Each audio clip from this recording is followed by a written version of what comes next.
International space station धरती का चक्कर लगा रहा था, इंसानों की कामयाबी का एक निशान, नॉलेज के लिए हमारी खोज का प्रतीक। लेकिन यहां ऊपर अंतरिक्ष के ठंडे और खालीपन में एक बुरा सपना पक रहा था। एक ऐसा बुरा सपना जो जल्द ही पूरी दुनिया को अपनी चपेट में ले लेगा। यह सब एक वायरस से शुरू हुआ जो एक दूर के एस्टेरॉयड पर मिला था। रिसर्च के लिए उसे आईएसएस पर वापस लाया गया। हैजमाट सूट पहने हुए वैज्ञानिक दिन रात काम कर रहे थे, उसका अध्ययन कर रहे थे, उसके रहस्यों को जानने की कोशिश कर रहे थे। उन्होंने इसे प्रोजेक्ट लाजरस नाम दिया, एक ऐसा नाम जो बहुत ही दुखद रूप से आयरॉनिक साबित होगा। उन्हें पता चला कि इस वायरस में मृत कोशिकाओं को फिर से जीवित करने की शक्ति थी। मेडिकल साइंस में एक बहुत बड़ी खोज। कम से कम उन्हें तो यही लग रहा था। ये वायरस बहुत तेजी से फैलता था, जितना उन्होंने सोचा था उससे भी ज्यादा, और वो जल्द ही ये सबक बहुत ही भयानक तरीके से सीखने वाले थे। डोहेलेना रेडक्लिफ पेट्री डिश को घूर रही थी। वायरस एक अजीब हरे रंग की रोशनी के साथ धड़क रहा था। ये डरावना तो था, लेकिन एक अजीब तरीके से खूबसूरत भी था। ये म्यूटेट हो गया था, कुछ और अलग ही बन गया था। ये बहुत तेजी से बदल रहा है। उसकी आवाज चिंता से भरी थी। उसके साथ ही डॉट चेन ने अपने माइक्रोस्कोप से ऊपर देखा। हमें इसे रोकना होगा हेलेना, इससे पहले कि उसकी बात पूरी होने से पहले ही कट गई। स्टेशन पर एक तेज आवाज वाली अलार्म बज उठी। लाल बत्तियां तेजी से जलने बुझने लगीं, जिससे उनके चेहरों पर अशुभ छाया पड़ रही थी। कुछ गड़बड़ थी, बहुत बड़ी गड़बड़।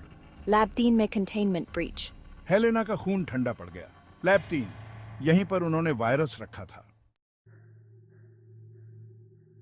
दहशत, अफरा तफरी। वायरस जंग की आग की तरह स्टेशन में फैल गया। संक्रमित लोग हिंसक हो गए, अपने रास्ते में आने वाले पर हमला कर रहे थे। उनकी आंखें एक अजीब सी रोशनी से चमक रही थीं। स्टेशन के बचे हुए लोग कमांड मॉड्यूल में छिप गए, उनकी एकमात्र आशा बच निकलना। वो संक्रमित स्टेशन से अलग हो गए। उन्होंने अपने दोस्तों, अपने साथियों को एक भयानक मौत के मुंह में छोड़ दिया। व्यू पोर्ट से धरती बहुत बड़ी दिख रही थी, घर। लेकिन कब तक? वो अपने साथ वायरस ले आए थे, अनजाने में। अंतरिक्ष में अपने समय से एक खतरनाक तोहफा। एस्केप पॉड प्रशांत महासागर में गिरा। एक नेवी के जहाज ने उन्हें बचा लिया। उन्हें हीरो समझा गया। वो इस बात से अनजान थे कि उन्होंने क्या आतंक फैला दिया है। डॉट चेन वो पहले व्यक्ति थे जिनमें लक्षण दिखाई दिए। जोरों की कंपकपी, बेकाबू गुस्सा। एक समय प्यार और बुद्धिमत्ता से भरी उनकी आंखें एकदम ठंडी और दूधिया सफेद हो गईं। उसने एक मेडिक पर हमला कर दिया। काटने की क्रिया तेज और क्रूर। वायरस फैल गया, जहाज से मुख्य भूमि तक। यह एक प्लेग की तरह आगे बढ़ रहा था, बेरहम, जिसे रोका न जा सके। शहर ढह गए, सरकारें गिर गईं, दुनिया अराजकता में डूब गई। मुर्दे धरती पर घूमते थे, जीवित मांस के भूखे। इंसानियत का समय खत्म हो रहा था। भाग 5। 1 साल बाद। प्रयोगशाला एक किले की तरह थी। खिड़कियां जिन पर बैरिकेडिंग की गई थी, लोहे के दरवाजे। मरे हुए लोगों से भरी इस दुनिया में इंसानियत का आखिरी किला। अंदर 5 लोग जान बचाने के लिए संघर्ष कर रहे थे, अतीत से प्रेतवाधित, भविष्य से भयभीत। उन्होंने जीना सीख लिया था, खाना जुगाड़ना सीख लिया था, संक्रमित लोगों से लड़ना सीख लिया था। लेकिन वो कब तक टिके रह सकते थे? उम्मीद हवा में जलता हुआ एक टिमटिमाता हुआ मोमबत्ती था, जो किसी भी पल बुझने वाला था। उनके नाम थे विलेम, साहिल, मालियो, लूसी और रोज। हर किसी की अपनी कहानी, अपनी खासियत, अपनी बुराइयां। भाग्य ने इन्हें एक साथ बांध दिया था। जीवित रहने की उनकी इच्छा शक्ति ने उन्हें एकजुट किया था। भाग 6। विलेम रणनीतिकार, एक पूर्व सैन्य रणनीतिज्ञ। उसका दिमाग एक स्टील ट्रैप की तरह हमेशा योजना बनाता रहता है, हमेशा 2 कदम आगे सोचता है। उसी की वजह से वो जिंदा थे। लेकिन इसकी एक कीमत चुकानी पड़ी। उसका परिवार चला गया, प्रकोप का शिकार। वो उनकी यादें अपने साथ लेकर चलता था, एक भारी बोझ जो उसे और भी ज्यादा मजबूत बनाता था। वो उनकी मौत व्यर्थ नहीं जाने देगा। मैं शहर के नक्शे को देखता हूँ, सुरक्षित क्षेत्रों को चिन्हित करता हूँ, अपनी अगली सप्लाई रन की योजना बना रहा हूँ। उसके चेहरे पर चिंता की लकीरें थीं, उसके कंधों पर दुनिया का बोझ था। भाग 7। साहिल, इंजीनियर। उसके हाथ सख्त लेकिन फुर्तीले। वो कुछ भी ठीक कर सकता था। एक टूटे हुए जनरेटर से लेकर खराब रेडियो तक वो उन्हें बिजली देता रहा। वो उनका संपर्क बनाए रखता था। जब दुनिया खत्म हुई थी तब वो एक छात्र था। उसके सामने एक उज्जवल भविष्य था जो पलक झपकते ही छिन गया। अब वो अपने हुनर का इस्तेमाल उन्हें जिंदा रखने के लिए करता था, व्यवस्था का एक ढांचा फिर से बनाने के लिए। वो रेडियो ट्रांसमीटर के साथ छेड़छाड़ कर रहा था, अन्य बचे लोगों के साथ संपर्क स्थापित करने की कोशिश कर रहा था। स्पीकर से एक हल्की सी स्थिर बिजली आवाज आई, अंधेरे में उम्मीद की एक किरण।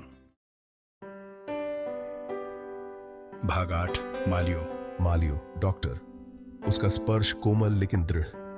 वो उनके जख्मों पर पट्टी बांधता था, उनके डर को दूर करता था। तूफान में शांति की एक किरण, लेकिन वो भी उन जख्मों को नहीं भर सकता था जो बहुत गहरे थे। उसने अपने पूरे परिवार को खो दिया था। उसकी पत्नी, उसके बच्चे वायरस की चपेट में आ गए। वो उनकी यादों को अपने दिल में संजोए हुए था, एक निरंतर दर्द, इस बात की याद दिलाता हुआ कि दांव पर क्या लगा है। वो रोज के घायल हाथ का इलाज कर रहा था। दर्द से उसका चेहरा विकृत हो रहा था। उसने उससे धीरे से बात की। उसकी आवाज उसकी आत्मा के लिए मरहम थी। वो उन्हें जिंदा रखेगा, उनके लिए, अपने लिए। भाग 9। लूसी और रोज। लूसी मेहनतकश, निडर, साधन संपन्न।